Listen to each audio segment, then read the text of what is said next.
predicting life-changing results through exercise and healthy eating. So we're really happy that it's going to kick off soon.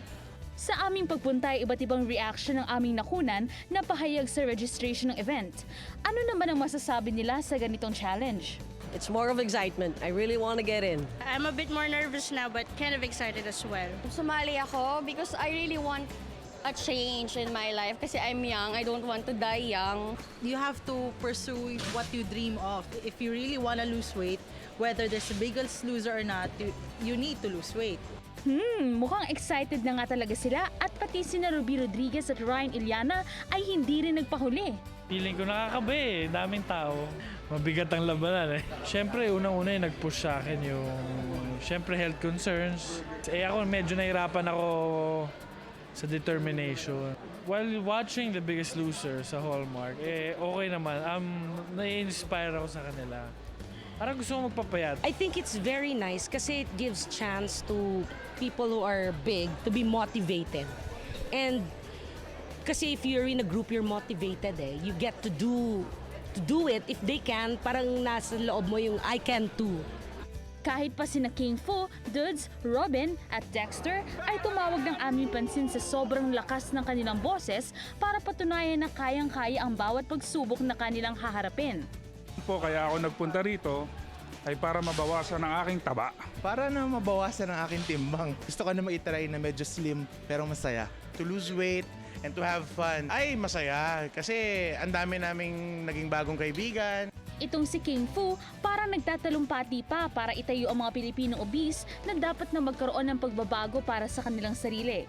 Upang mabawasan ang aking bigat, dahil buong buhay ko ako po ay naging mabigat.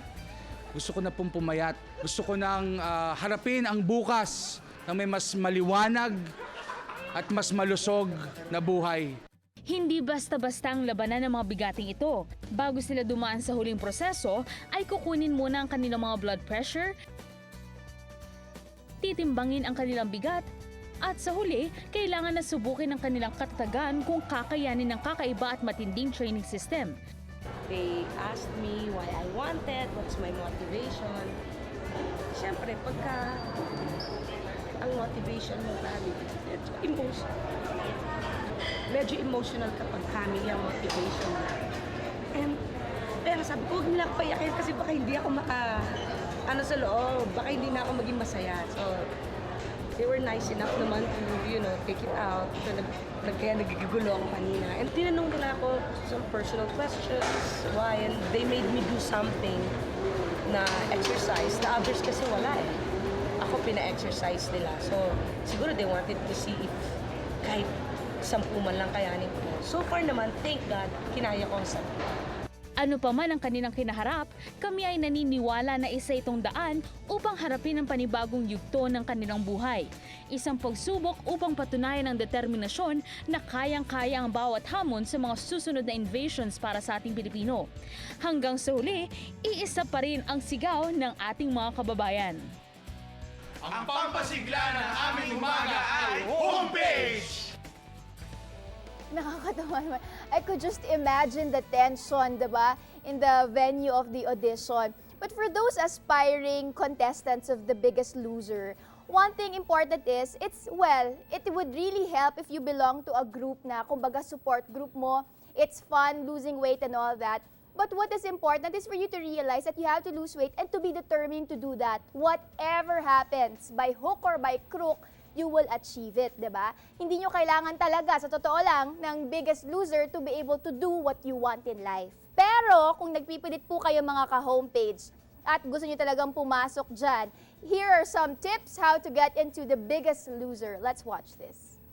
Sa dami ng gustong mapili bilang contestant sa hit reality TV show na Biggest Loser, paano kaya ako magiging standout?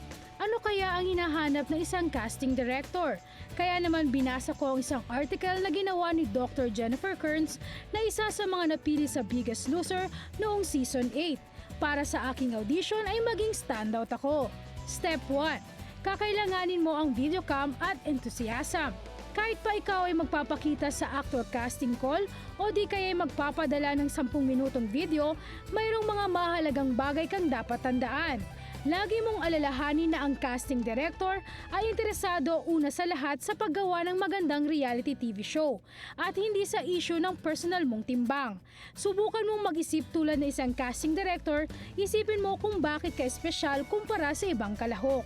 Step 2. Gusto rin ng mga viewer ang mga taong inspiring at kayang ibahagi ang kanyang kahinaan, lalo na kung mapapaluha pa ang mga ito habang nagbabahagi ng kanyang personal na issue. Step 3. Ang mga contestant naman na may mga pamilya sa kanilang tahanan ay maganda namang eksena para sa programa. Halimbawa ang pagkikita ng mag-asawa pagkatapos ng matagal na di pagkikita, isang phone call sa iyong anak na matagal nang hindi nakikita, at marami pang iba. Step 4. Isipin mo kung ano ang pagkakaiba mo sa kanila. Halimbawa, kaya ka napili dahil isa kang matabang doktor na nagsasabi sa iyong mga pasyente na magpapayat, gayong ikaw mismo ay hindi naman. Step 5.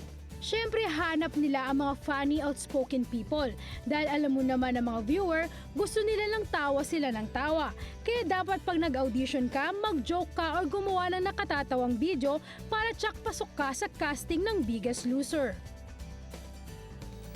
Season 1 of The Biggest Loser Asia show is now open for casting. Sa mga gusto pong sumali dyan, registration and audition will take place via online via submission of an application form